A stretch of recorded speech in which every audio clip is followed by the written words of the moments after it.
Welcome back to Only Talk Sports. So we talk sports every single day, or at least we try to. I'm Ernst Jeffrey. Subscribe to the channel if you like sports content. Hit that notification bell so you never miss our video. On Tuesday night in the Big Ten in college basketball at 7 o'clock p.m. on the Big Ten Network, we have two struggling teams in the Big Ten that are in danger of missing the NCAA Tournament if they do not rack up some wins soon, and that's the Iowa Hawkeyes, who are 12-8 and 4-5 in the Big Ten, and they're traveling to one of the toughest environments in college basketball in Bloomington, Indiana at Assembly Hall in the Indiana Hoosiers, who ironically have the exact same record as Iowa at 12-8 and 4-5 in the Big Ten. And these two teams have different storylines because when you look at in the preseason, Iowa was kind of expected to take a step back from where they were last year because Chris Murray, he was off to the NBA, and Iowa does not have five-star talent on the roster like Indiana does that Mike Woodson, the head coach of the Hoosiers, was able to bring in the offseason to try to help replace their star player, Trace Jackson Davis. So Indiana had some expectations coming into the season that maybe they would be an above half team in the Big Ten, but that hasn't materialized. But with the Iowa Hawkeyes, with Fran McCaffrey, they were expected to kind of be a middle of the pack, maybe slightly toward the bottom of the Big Ten in the preseason, because losing Chris Murray, a fantastic player, is a tough blow to the Hawkeyes, and it was just going to be very tough to replace him. And I know Iowa did have success after Luka Garza and Keegan Murray, but you could tell that Iowa was going to have someone to replace the scoring load that those guys had for them. But this year, you just really didn't know where the scoring was going to come from. But Iowa, they've been all right this season. Their offense is very solid, but their defense is still abysmal, and they just don't have as much of a scoring punch as they did in the past couple years to be toward the top of the Big Ten. Whereas Indiana, they just don't have a great three-point shooting team, which has been a storyline for the Hoosiers for many seasons, so much so that I just made a video recently saying what's wrong with Indiana, kind of a wholesale look at the program for the last 25 years and the Mike Woodson era, talking about how it's very similar to the Archie Miller era. I will link that video in the description if you want to go check that video out. But it is a big deal for Indiana because it just doesn't really seem like they've improved all that much from the Archie Miller era. And Trace Jackson Davis hit a lot of the problems that the team had, and that this year, bringing in guys like Khalil Ware, Mackenzie Mbako, that was supposed to modernize the offense and move Indiana forward into a style of basketball that was more like the Tom Crean era, but with more defense, it just hasn't happened. So both these teams are desperately vying for a win, or they will miss the NCAA tournament. Because Iowa, if you look at the fact that they did not beat Creighton in the non-conference, they lost to Oklahoma, their best wins over Seton Hall, and then they lost to Purdue and Iowa State. Then they lost to Michigan at home, which is a terrible loss because the Michigan Wolverines are one of the worst teams in the Big Ten this season. Then they lost to Wisconsin. Their best wins probably over Nebraska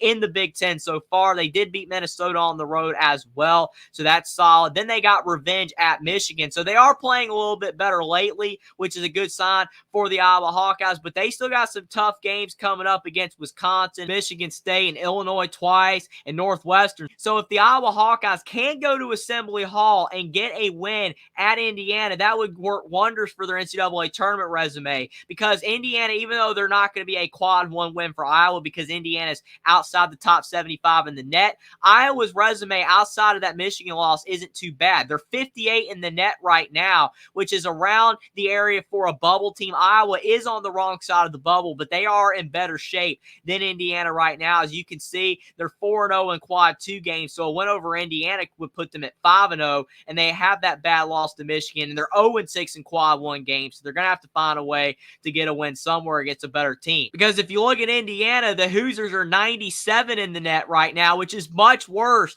than the Iowa Hawkeyes, even though their records are the same. And Indiana 0-7 in quad 1 games, 2-1 in quad 2. They're 10-0 in quad 3 and quad 4, but Indiana's resume is definitely worse than the Iowa Hawkeyes. So Indiana definitely needs this win more than Iowa, which I think might help Indiana's motivation for this game, especially because of the fact they are coming off 3 really tough opponents in Illinois, Purdue, and Wisconsin. So Iowa might be a little bit easier of a test, but they're no slouch because Iowa's roster, you got Ben Krikke, a transfer that Fran McCaffrey has added in the offseason, and he's the leading scorer for the Hawkeyes at 16 points per game and 5 rebounds. Tony Perkins Perkins is a returning guard. He's actually been one of the better guards in the Big Ten this season. He's averaging 15 points per game. Peyton Sandfort's been one of the most improved players in the Big Ten from last year when he was a freshman to this year as a sophomore, averaging 15 points and 7 boards. Owen Freeman, a true freshman, is averaging 11 points per game. And Patrick McCaffrey, the head coach's son, he's averaging 9 points per game. Josh Dix is averaging 7 points per game. So Iowa has a pretty balanced roster. Nobody plays over 30 minutes per game, which definitely helps to keep guys fresh. And Iowa's a good team at not turning it over with only 10 turnovers per game. And they shoot 76% from the free throw line and 34% from the three-point line. So Iowa not shooting the ball as well from three as they normally do, but they are a high-volume three-point shooting team. And that free throw shooting number is very encouraging, especially for tight games in the Big Ten. If the game comes down to free throws, Iowa usually ends up on the right side of that.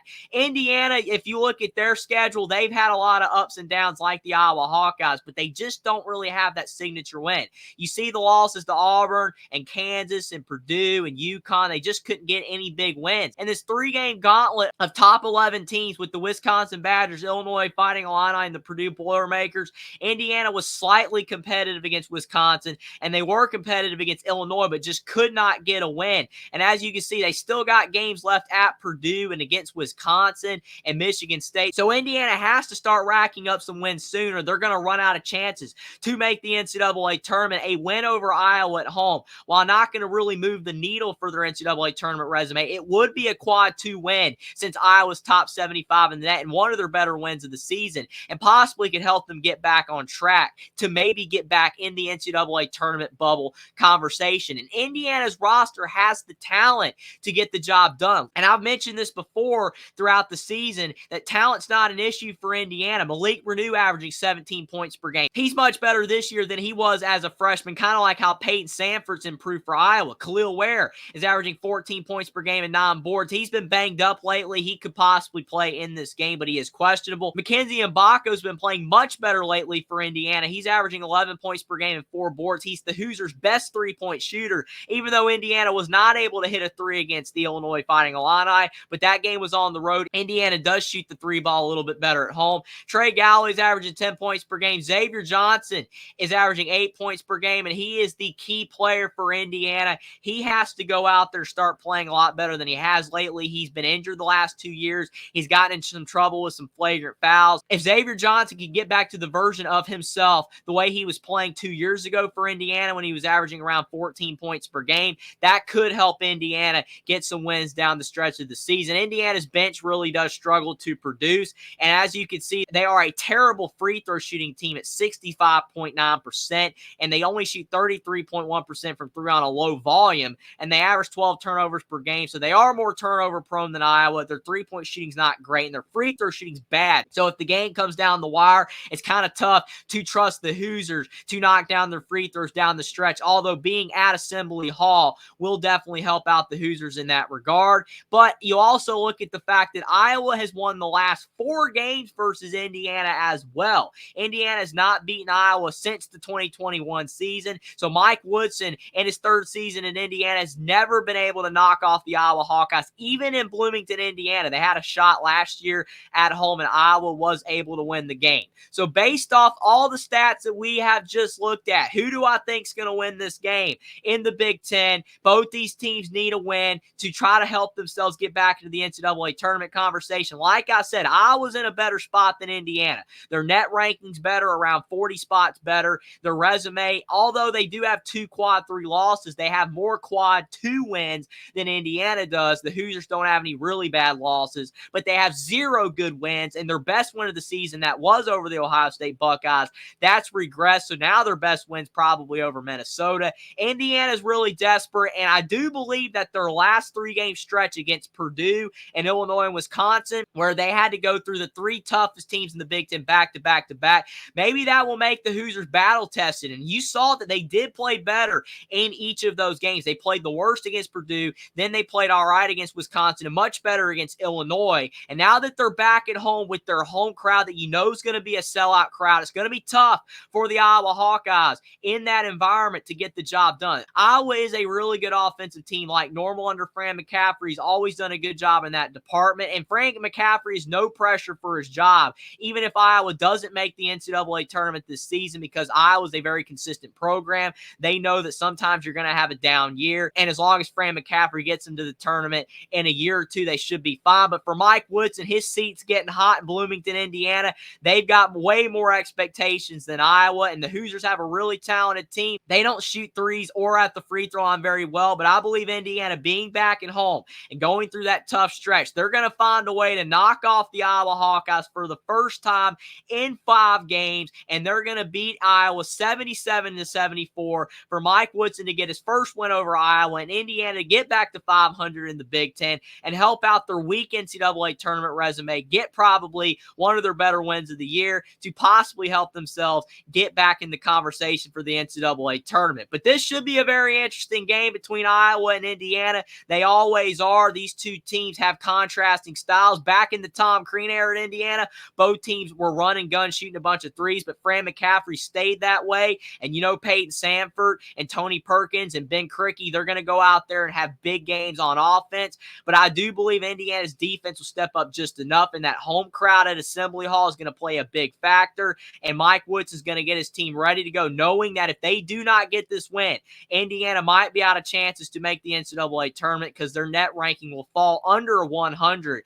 if they lose this game. Iowa, their chances will be slim, but they'll still have a shot to make the NCAA tournament even if they lose this game, but they'll have to figure out a way to get some wins later on down the season. But I do believe Indiana will squeak out a win in a very competitive Big Ten matchup on Tuesday night, 77-74 over Iowa. But let me know what you guys think in the comment section down below about whether you think that the Iowa Hawkeyes or the Indiana Hoosiers will win this Big Ten matchup in basketball and why, and what you think about my pick for this matchup as well. Subscribe to the channel if you like sports content. Like this video down below. Follow me on Twitter as well. Link is in the description, and I'll see you next time.